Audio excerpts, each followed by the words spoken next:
अमिताच किचनमध्ये सर्वांचे स्वागत आहे. आज आपण बनवणार आहोत अळूचं फतफतं, अळूची पातळ भाजी. आता पावसाळा सुरू झाला आहे. आता ही अळूची भाजी सर्वीकडे उपलब्ध झालेली आहे.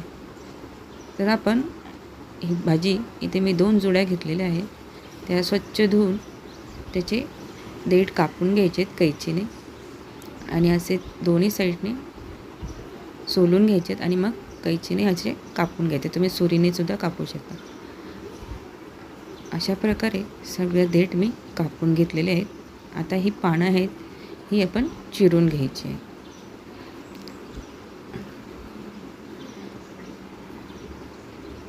ही भाजी साफ करताना हाताला खाज पण येते, त्यासाठी मग आपण कोकमचं पाणी लावू शकता. असे व्यवस्थित बारीक चिरून घ्यायचे.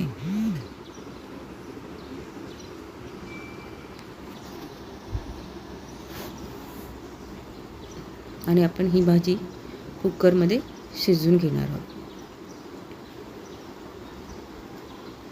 ह्यासाठी मी आदल्या दिवशी रात्री 1 वाटी शेंगदाणे पाण्यामध्ये भिजत घातलेले आहेत. आता हे शिजवताना आपण ह्यामध्ये 1 ते 2 कोकम किंवा चिंच घालू शकता.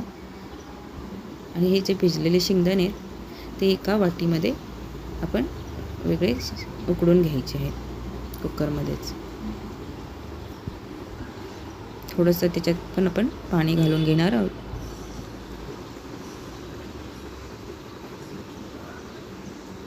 अशा प्रकारे आपण 2 शिट्ट्या देऊन व्यवस्थित हे शिजवून घ्यायची आहे भाजी.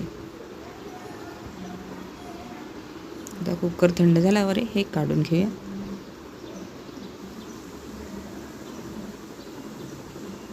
ही भाजी भाकरीसोबत आणि भातासोबत खूप छान लागते.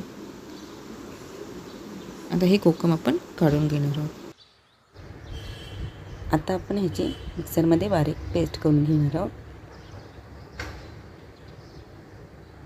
ही पेस्ट करताना यामध्ये 3 ते 4 हिरव्या मिरच्या, 4 ते 5 लसूण पाकळ्या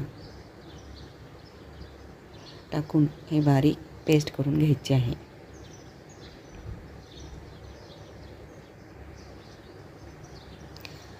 आता गॅस पेटवून घेऊया आणि एका कढईमध्ये 2 चमचे तेल टाकून घ्यायचे.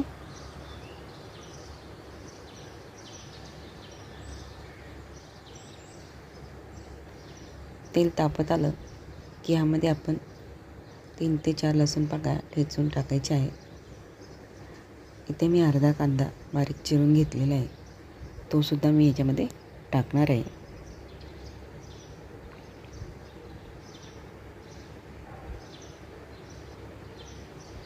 आणि इथे 4 ते 5 कढीपत्त्याची पाने टाकून घ्यायची आहे. ही फोडणी व्यवस्थित परतून घ्यायची आहे.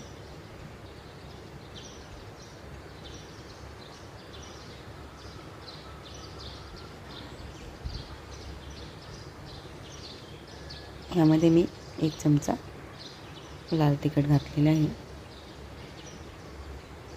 ही भाजी फक्त तुम्ही मिरची घालून सुद्धा बनवू शकता, ही तुमच्या आवडीनुसार आहे. आता ह्यामध्ये आपण जी पेस्ट बनवली आहे अळूच्या पानांची ती ह्यामध्ये टाकणार आहोत आणि हे व्यवस्थित परतून घ्यायचं आहे. यामध्ये आपण जे शेंगदाणे उकडून घेतले ते सुद्धा टाकायचे. गॅस बारीक ठेवायचा आहे. थोडंसं आपण ह्यामध्ये अर्धी वाटी पाणी घालून घेऊया.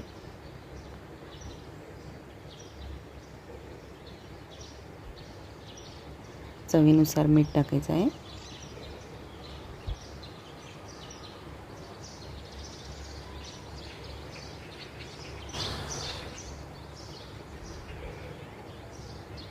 एक ते 2 चमचे 1 ते 2 कोकम टाकायचे. इथे मी 1 मका उकडून घेतलेला आहे, तो याच्यात टाकलेला आहे. मका टाकल्यावर अळूची भाजीला खूप छान चव येते. तुम्हाला जर आवडत असेल तर तुम्ही टाकू शकता. 5 ते 10 मिनटं बारीक गॅसवर शिजवून घेऊया. अशा प्रकारे आपली अळूची पातळ भाजी तयार झालेली आहे. आतापर्यंत चॅनल सबस्क्राईब केलं नसेल तर चॅनल सबस्क्राईब